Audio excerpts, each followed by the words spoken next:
رب زدني علما.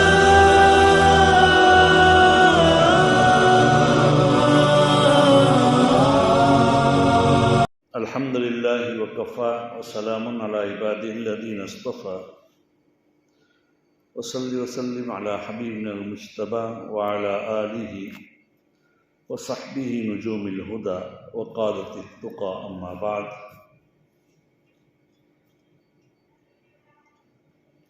فأعوذ بالله من الشيطان الرجيم. بسم الله الرحمن الرحيم. ومن يوق شح نفسه فأولئك هم المفلحون.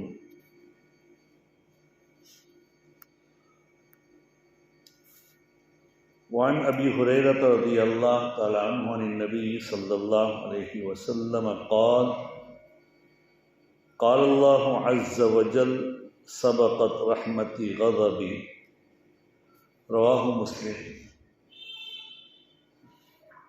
وعن عبد الله بن عمرو بن العاص رضي الله تعالى عنهما قال: قال رسول الله صلى الله عليه وسلم: ارحموا من في الأرض يرحمكم من في السماء، الراحمون يرحمهم الرحمن تعالى، ارحموا من في الأرض يرحمكم من في السماء. رواه ابو داود والترمذی. صدق اللہ مولانا العظیم وصدق رسولہ النبی الکریم. بزرگان محترم، عزیزو اور دوستو،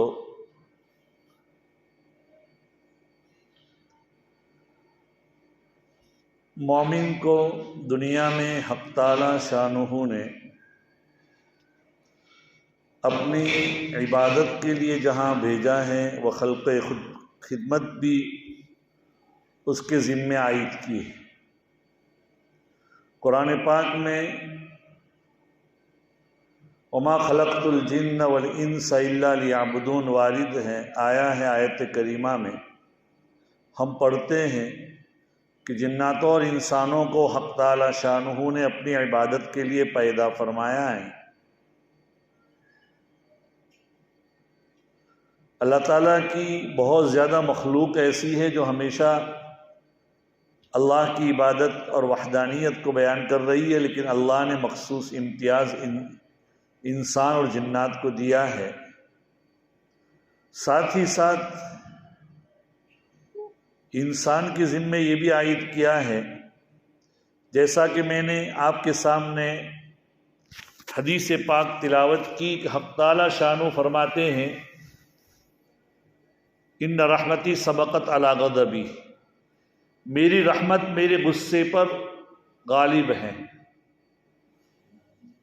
اللہ بڑے حلیم ہیں، اللہ بردبار ہیں، اللہ برداشت کرنے والے ہیں. اگر اللہ دنیا میں ہمارے خلاف اگر کوئی بات ہو جائے یا ہمارے منشے کے خلاف ہو جائے تو آدمی برداشت نہیں کر پاتا. سامنے والے کو ڈانٹتا ہے، سامنے والے کو برا بھلا بھی کہہ سکتا ہے، اور سامنے والے کی پکڑ کر کے اس کو مار بھی سکتا ہے. ایک مومن کا شیوا یہ ہونا چاہیے کہ وہ بردبار بنے، حلیم بنے، خلق خدا کے اوپر رحم کریں، شفقت کا معاملہ کریں. المؤمن یتخلق باخلاق اللہ، مومن اللہ تعالیٰ کے اخلاق کے مطابق اپنی زندگی گزارنا چاہیے. اللہ کتنے حلیم ہیں. دیکھیے، ہم صبح سے شام تک اللہ کے جو احسانات ہیں ان احسانات کو اگر گننے جائیں اور ہماری خطاؤں کو، ہماری درگزر کو، ہماری لغزشوں کو اگر دیکھیں کہ اللہ تعالیٰ دیکھیے اس پر پکڑ نہیں فرماتے، اللہ کتنا درگزر فرماتے. حق تعالی شانہ اگر پکڑ کرے بات میں، دنیا میں تو ہمارے منشے کے خلاف یا ہماری خلاف اگر کوئی بات کریں یا ہمارے حکم کے خلاف، ہماری جو ایک کسی کو آپ کام سپرد کر اور آپ کے حکم کے خلاف بھی کام کرے تو ہم بالکل ناراض ہو جاتے ہیں. حق تعالی شانہ دیکھیے، دنیا میں بسنے والی انسانیت اس میں اکثر اللہ کی نافرمانی، اکثر غیروں کی پرستش کرتی ہے، اللہ کی پرستش نہیں کرتی۔ لیکن اللہ تعالیٰ کتنے رحیم ہیں کہ حق تعالی شانہ اپنے نافرمانیوں کے باوجود، شرک و کفر کے باوجود، حق تعالی شانہ ان کو کیا دنیا کے اندر ان کو نوازتا ہی رہتا ہے، دنیا کے اوپر اندر۔ بلکہ جو نافرمان ہوتا ہے اس کے لیے دنیا جنت کی جیسی ہو جاتی ہے۔ حدیث میں آتا ہے الدنیا سجن المؤمن و جنت الکافر،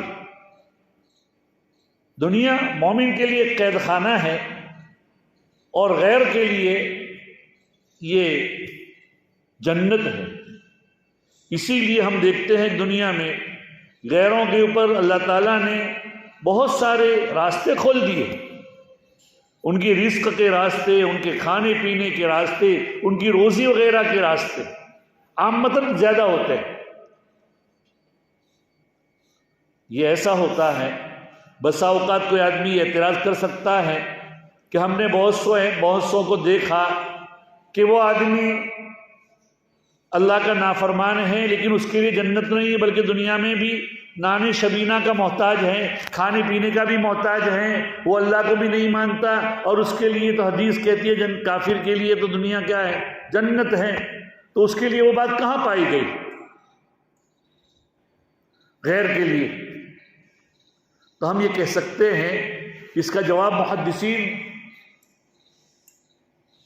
علیہم الرحمہ نے دیا ہے کہ بھئی اس کے لیے موت اور ماں باپ کے موت کی جو کٹھنائیاں ہیں اس کے مقابلے میں چاہے دنیا میں وہ کسی بھی طرح رہ رہا ہو، یہ دنیا کی زندگی اس کے لیے جنت ہے۔ موت اور ماں باپ موت کی اس کی جو زندگی ہے وہ ہمیشہ ہمیشہ کی عذاب کی ہے، اس لیے۔ اور مومن کے لیے دنیا ایک قید خانہ ہے، چاہے کتنا بھی خوشحال ہو، لیکن دنیا میں مومن کے لیے حالات تو آتے ہی ہیں۔ المؤمن لا یخلو من قلت او علت او ذلت، مومن کے اوپر یا تو قلت مال ہوگا یا کوئی حالات یعنی بیماری وغیرہ کی شکل، یا کوئی اور، یا یہ کہ کوئی رسوائی وغیرہ کی شکل ہوگی۔ مومن کے لیے تو دنیا میں کیا ایک قسم کی تسلی ہے، دنیا کے اندر اگر اس کے اوپر حالات نہیں ہے لیکن موت ما بعد الموت کی جو زندگی ہے اس کے لیے ہمیشہ ہمیشہ کی زندگی۔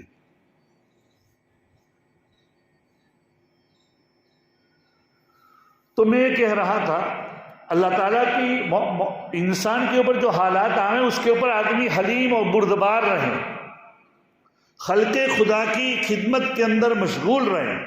میں نے جو آپ کے سامنے ایک آیت، ایک حدیث پاک تلاوت کی، حضرت عبداللہ بن عمرو بن عاص رضی اللہ تعالیٰ عنہ فرماتے ہیں رحم کرنے والے وہ ہیں جن کے اوپر اللہ تعالیٰ رحم کرتے ہیں، جو رحم کرنے والے ہیں ان کے اوپر اللہ رحم کرتا ہے۔ حق تعالی شانو فرماتے اللہ کے رسول کی زبانی ارحموا من فی الارض، تم زمین والوں کے اوپر رحم کرو، اللہ تعالیٰ تمہارے پر آسمان پر رحم کرے گا۔ تم اپنوں پر رحم کرو یہ نہیں فرمایا، تم زمین والوں پر۔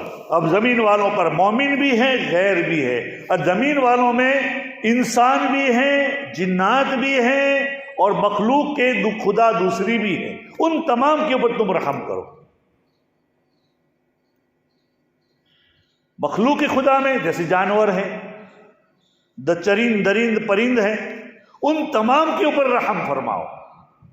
تمہارے اوپر تو کسی نے تمہارے ساتھ کیا سلوک کیا ہم وہ بدلہ نہیں لیں گے، ہم ہماری ذمہ داری ادا کریں کہ زمین والوں کے اوپر رحم فرمائیں۔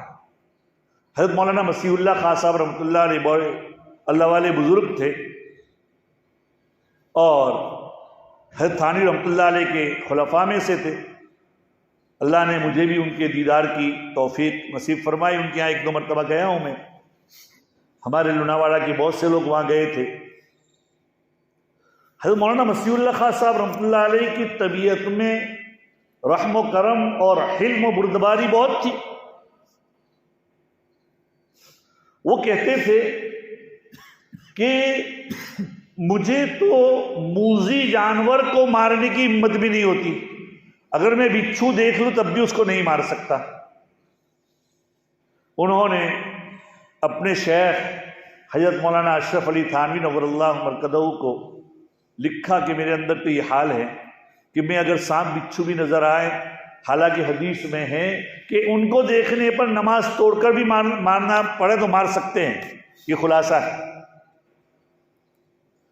اگر مار سکتے اس لیے کہ موذی جانور ہیں، اور فقہ کا قاعدہ ہے کہ قتل الموذی قبل الایذاء جائز، کہ موذی جانور کو اس کی ایذا رسانی سے پہلے مار سکتے ہیں۔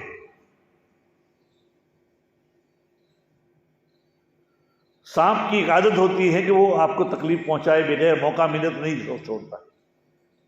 بچھو ہیں وہ بھی کاٹے بھی نہیں رہے، موقع ملے گا کاٹ لے گا۔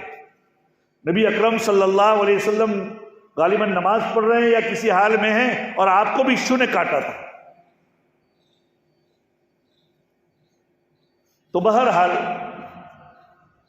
حضرت مولانا مسیح اللہ خان صاحب نے جب مولانا حضرت تھانوی نور اللہ مرکزہ برد مسجد کو خط لکھا تو حضرت کا جواب آیا کہ اگر تم نہیں مار سکتے دوسرے کو بتلا دو کم سے کم کہ اس کو مار دیں۔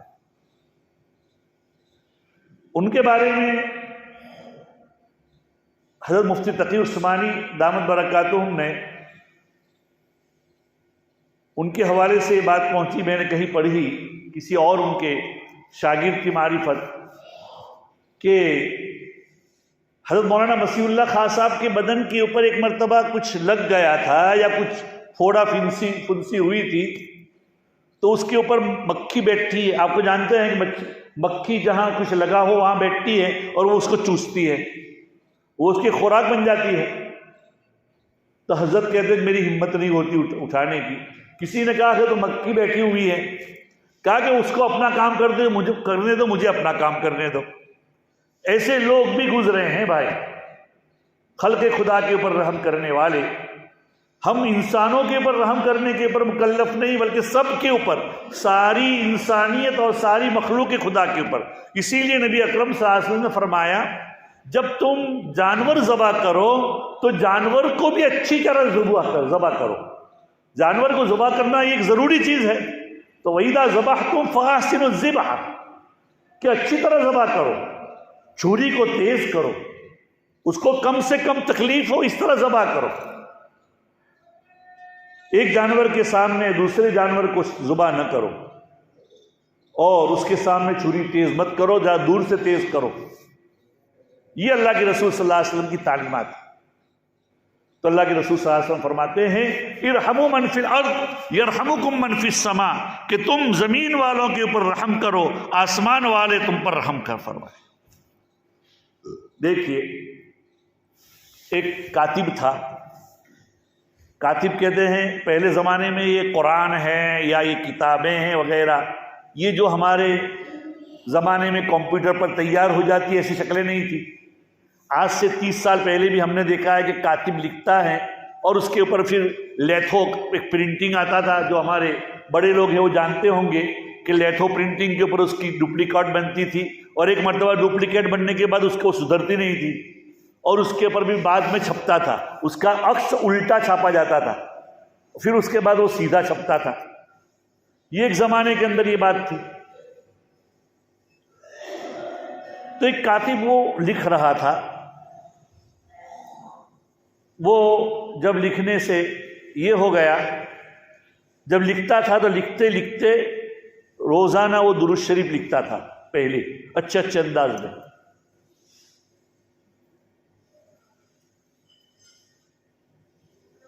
جب وہ غالباً اس کی یا کسی دوسرے کاتب کا واقعہ ہے کہ جب وہ لکھنا اس نے شروع کیا تو اس زمانے میں جیسے ہمارے یہاں جو روشنائی والی قلم آتی ہے، ہم نے بھی بچپن میں استعمال کی ہے۔ آج کل تو جو ہمارے پاس وہ بال پین ہوتی ہے اس نے اس کا جنازہ نکال دیا ہے، وہ ختم ہو گئی ہے۔ ورنہ روشنائی والی یعنی سیاہی آتی تھی، اس کے اندر ہم ڈالتے تھے کھڑیے سے، تو وہ الگ آتی تھی، اور ایک قلم ایسی آتی تھی جو لکڑی کے بنائی جاتی تھی کتا وغیرہ کی شکل میں، اور جو وہ اس کا جو جو اس کی روشنائی کا جو کھڑیا ہوتا تھا، روشنائی کا جو برتن ہوتا تھا، اس کے اندر ڈبو کر پھر لکھا جاتا تھا. وہ ڈبوئے تو اس کے اندر کافی روشنائی آتی تھی. تو اس نے جیسے ڈبویا اور لکھنے کی ارادہ کیا، ایک مکھی آئی اس کے اوپر بیٹھ گئی پینے کے لیے. اب اس کے دل میں بات آئی کہ مکھی بہت کیا ہے، بہت ہی زیادہ پیاسی ہے. اس نے اس کو پینے دیا. جتنی دیر اس نے پیا اتنی دیر پینے دیا، پھر اس کے بعد اپنا کام شروع کیا. انتقال کے بعد کسی نے ان کو پوچھا کہ کیا گزری بھائی؟ کہا کہ ہمارے سارے کام تو ٹھیک ہیں، حق تعالی شانہ نے اس مکھی کے اوپر جو میں نے رحم کھائی تھی اس کی بنا پر اللہ نے میری مغفرت کر دی. دیکھیے مخلوق خدا کے اوپر اتنا رحم و کرم کرنے پر حق تعالی شانہ نوازتے ہیں.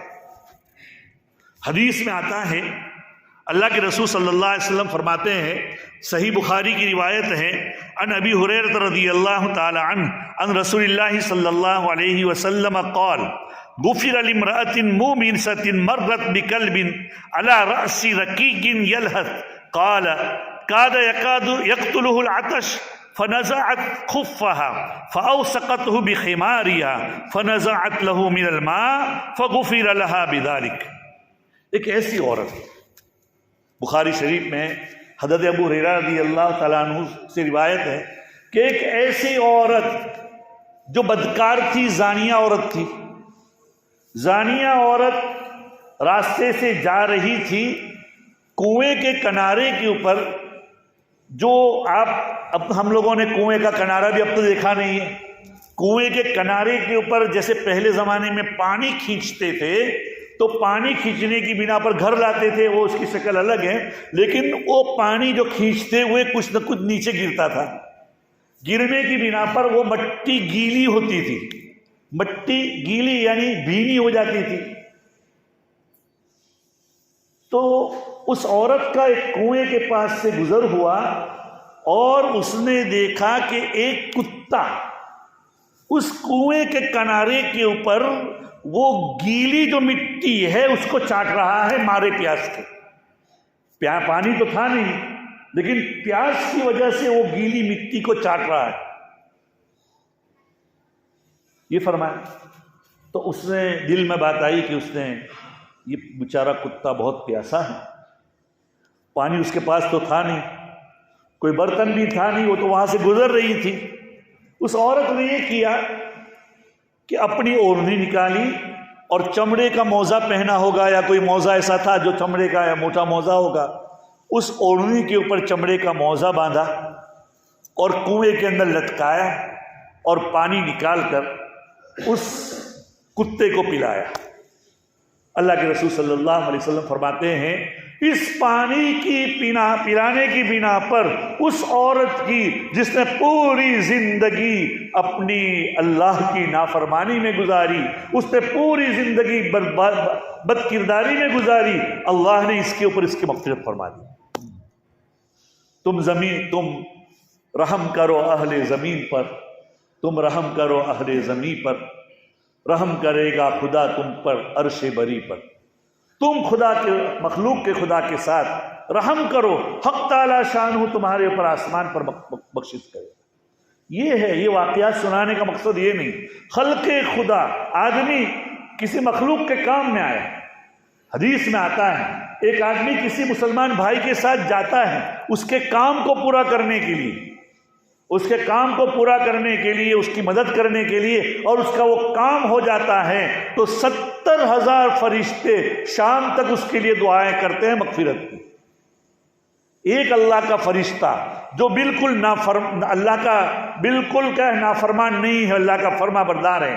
لا یعصون اللہ ما امرهم ویفعلون ما یؤمرون. اللہ کی کسی قسم کی معصیت ان سے ممکن ہی نہیں.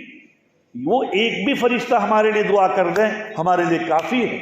ہم بزرگوں کو کہتے ہیں کہ ہمارے لیے دعا کرو، ہمارا فلاں کام نہیں ہو رہا ہے، فلاں کام نہیں ہو رہا ہے۔ ارے اپنے کام کروانا ہو تو تم اللہ کو منوا لو، اور اللہ کے ساتھ ایسا اللہ کی مخلوق کے ساتھ خدا کرو۔ اللہ کی مخلوق کو سب سے زیادہ پسندیدہ کون ہے؟ حدیث میں آتا ہے، اللہ کے رسول صلی اللہ علیہ وسلم فرماتے ہیں الخلق عیال اللہ، مخلوق اللہ کا کنبہ ہے، مسلمان نہیں، مخلوق اللہ کا کنبہ ہے۔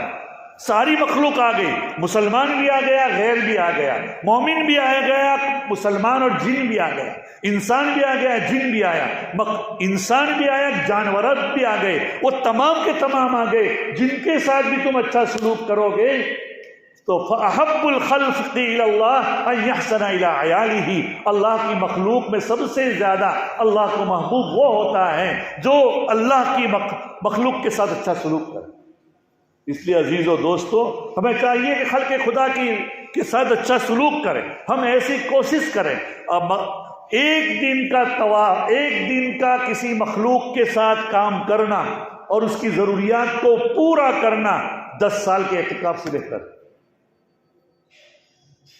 اور 1 سال کا اعتکاف، ایک دن کا اعتکاف کا کتنا ثواب ہے عزیز و دوستو، کہ ایک دن کے اعتکاف کا ثواب اس کے اور جہنم کے درمیان میں مشرق و مغرب کے جتنی بڑی جو کھائی ہو، اس کھائی جتنا فاصلہ ہو جاتا ہے۔ تو 10 سال کے اعتکاف کا ثواب کتنا ہوگا؟ اس لیے عزیز و دوستو، بزرگوں، خلق خدا کی خدمت کرو، ہم سے ہو سکیں جانوروں تک کو بھی ہم ان کے ساتھ اچھا سلوک نہ کریں۔ انشاءاللہ ثم انشاءاللہ اس سلسلے میں مزید آئندہ ہفتے بات ہوگی، آئندہ مجلس میں۔